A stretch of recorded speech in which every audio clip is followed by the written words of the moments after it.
Ayun, may love shoutout po sa inyong lahat. No? Magandang umaga, magandang gabi, magandang hapon, magandang tanghali kung saan man po kayo ngayon. And ngayon po ay meron pong nakarating sa aking chismis na kung saan si Mayurahani Lacuna daw ay aatras na. Totoo ba? Mm.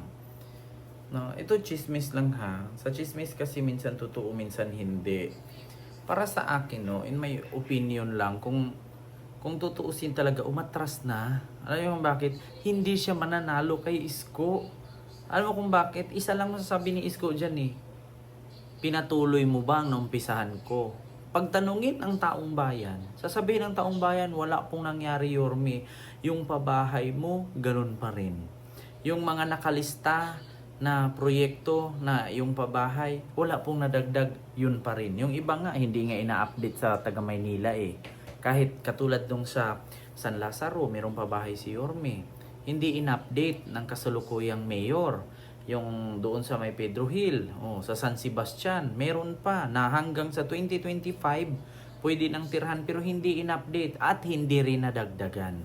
'Di ba? At katulad nito, dapat na po talagang umatras si Hani. Alam niyo kung bakit? Meron akong video yung ipapakita sa inyo na galing po ito sa TV5. Hindi po ito fake news. Pakinggan niyo po ha. Panoorin niyo po. Ito ha. Ito ipakita ko sa inyo. Wait lang.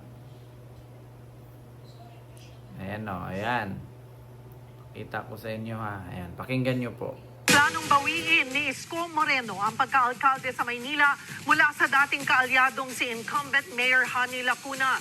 Napilitan daw si Moreno na tumakbo ulit dahil nakukulangan daw ang mga Manilenyo sa mga benepisyo sa ilalim ng kasalukuyang administrasyon. Actually, mga kababayan, actually po, tama naman po talaga. Sa mga nagtatanong po ngayon kung si Isko ba ay bumalik, kasi maraming nagsabi na si Isko daw bumalik kasi wala ng pera. Si Isko daw bumalik kasi nga ubos na, wala na daw makukurakot kaya bumalik pagka mayor. Hindi po yan totoo. Actually, kung tanungin niyo po, katulad sa amin mga taga Maynila, kung tatanungin niyo po, kailangan po kasi talaga ng mga Manilenyo or mga taga Maynila ng isang mayor na kung saan may malasakit sa taga Maynila. Mahirap kasi magkaroon ka ng mayor na mayaman eh. Alam mo kung bakit? Kung meron kayong mayor na mayaman, ang magkakaibiganin yan, mga mayayaman lang din. Pero kung magkaroon ka ng mayor na mahirap, ang iisipin niyan, yung mga kapwa mahihirap niya lang din. Di ba? So, majority po dito sa Maynila kasi bumubuto po kay Hani, puro po mahirap. Bakit? Kung lahat sa Maynila mayaman, mangangailangan ba kami ng isang mayor na tutulong sa amin? Hindi, mayaman na kami. 'Di ba? Ganun lang. Kaya ang taong bayan po ang may gusto na bumalik si Yorme pagka mayor. Hindi po si Yorme ang namimilit na bumalik. So ito po, continue natin itong balita ng News 5. Nasa frontline ng balitang yan, si Camille Samonte. Bumalik ka na! Bumalik ka na! Yan ang sigaw ng mga taga-suporta ni dating Manila Mayor Isko Moreno nang magtipon-tipon sa Arroceros Park kaninang umaga. Sinamahan nila si Moreno sa paghahain ng kanyang Certificate of Candidacy bilang alkalde. Kanya-kanya silang placard na bit-bit na may mensaheng Make Manila Great Again. Giit ni Moreno, ang hiling na ito ng mga Manilenyo ang nag-udyok sa kanyang tumakbo muli bilang mayor ng lungsod. In the last couple of months, I was worried why ang taong bayan nagsasabi na bumalik ka na, bumalik ka na. Then I noticed parang biglang madaming sasakmal sa pagka-mayor ng Maynila. Parang everyone is interested in running for mayorship. Siyempre ako naman, proud na proud ako kay Ate Hani. Proud kami sa kanya dahil tinulungan namin siya for like 20 years. We nurture her and the group. Marami rin daw ang nagtampo kay incumbent Manila Mayor Hani Lacuna. May ilang programa raw si Yorme na binago ni Lacuna. Gaya Diba? Kaya isa po yan sa kadahilanan at isa po yan sa rason na kung bakit maraming ayaw kay Hani. Kasi ang dami pong proyekto ni Yorme noon na iniwan ni Yorme kay Hani para ipagpatuloy at dagdagan, or maskin ipagpatuloy na lang kahit hindi na dagdagan, hindi po nangyayari. At yung iba na instead ituloy, binago. Kasi nung si Yorme Isko Moreno po ang mayor, nangako po siya na ito ang mga may edad na kahit senior na, hanggat kayang magtrabaho, pwedeng magtrabaho. Kaya kung naalala ninyo noon si Yorme, nung siya pa ang mayor, marami pong mga senior citizen na nagtatrabaho sa mga fast food. Nandyan yung Jollibee, McDo, Chowking, Mang Inasal. Pero ngayon, pag tinanong ninyo na saan na po yung mga senior citizen na nagtatrabaho, wala na po. Bakit? Kasi nabago na po yun. Hindi na po na ipagpatuloy. Pangalawa, kung naalala nyo po, dati, mayroon po mga street sweepers, mga madaling araw pa lang makikita mo, napakalinis ng Maynila, maraming nagwawalis.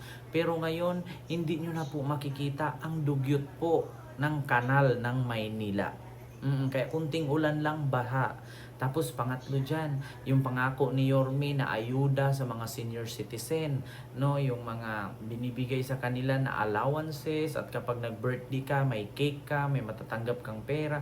Wala na po, nabago na po yun. So, yun po yung tatlong rason kung bakit yung mga Manilenyo hinahanap si Yorme, kasi pinangako ni Yorme yun na ipagpatuloy ni Hani pero hindi po pinagpatuloy. Yeah? Pagbibigay ng allowance sa mga senior citizen at pagpapatupad ng online schedule ng health center.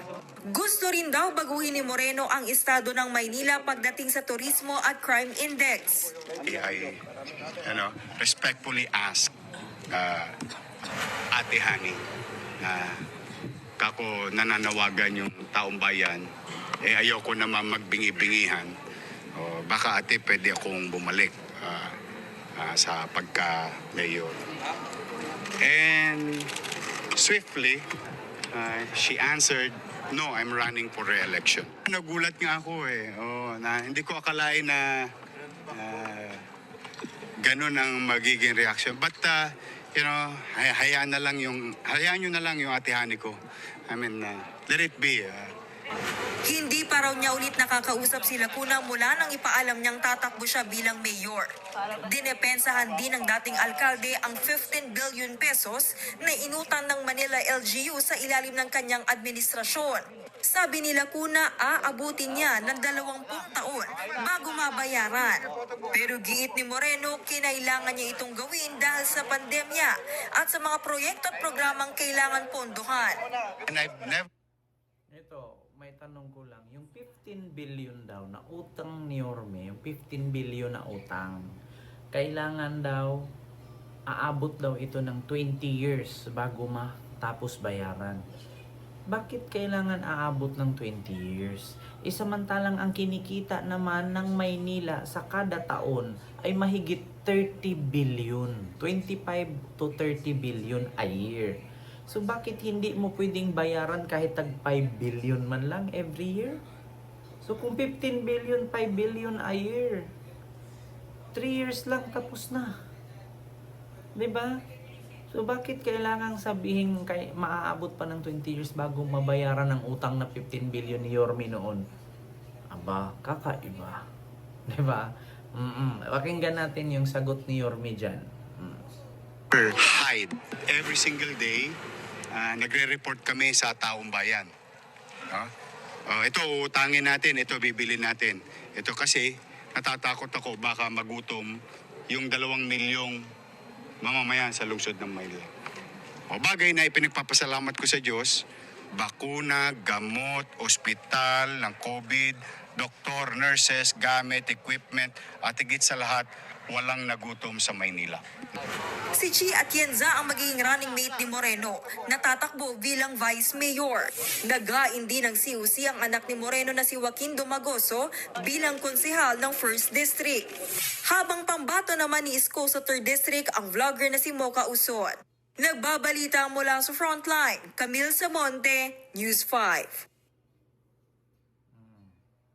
So klarong-klaro po talaga mga kababayan na Hani, kung para sa akin, kung ako, tanungin mo, umatras ka na. Alam mo kung bakit? Ang hinahanap ng tao, kapag pumasok ka sa politiko, yung may gagawin ka, hindi yung papasok ka sa pagiging politiko, magla-log-in ka lang at attendance ka lang. 'Di ba? Biruin mo, sinahuran ka ng mula sa buwis ng taga Maynila, tapos wala kang gagawin. Para ka lang nung babae dyan na tinatawag na pusit, na naging vice presidente pero walang kwenta. Ano yung pangalan nyo lang? Matawag lang kayong vice presidente, matawag ka lang mayor. 'Di ba? Ang pangit ng ganun. Kaya ito yung mga balibalita ngayon na si Hani aatras na daw. Baka natakot. 'Di ba? Oh, so yun lang yung para sa akin. Oh, matras man siya o sa hindi, problema na niya yan. Malaman naman natin yan, no? Sa Mayo, 'di ba? So yun lang po mga kababayan, yung ating reaction ng ating vlog ngayon, no? Maraming salamat po. At sino ba namang hindi aatras diyan sa sobrang daming tao? Ayan, no? Tignan nyo yun, no? Pakita ko sa inyo, ha? Sino ba namang hindi aatras kung tutuusin?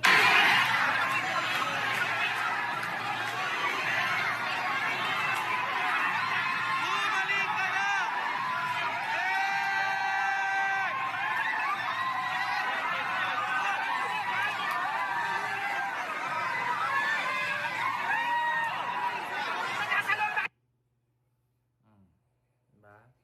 Klarong-klaro po. Kaya Hani, umatras ka na. So yun lang. Maraming salamat and see you next vlog. God first. Thank you.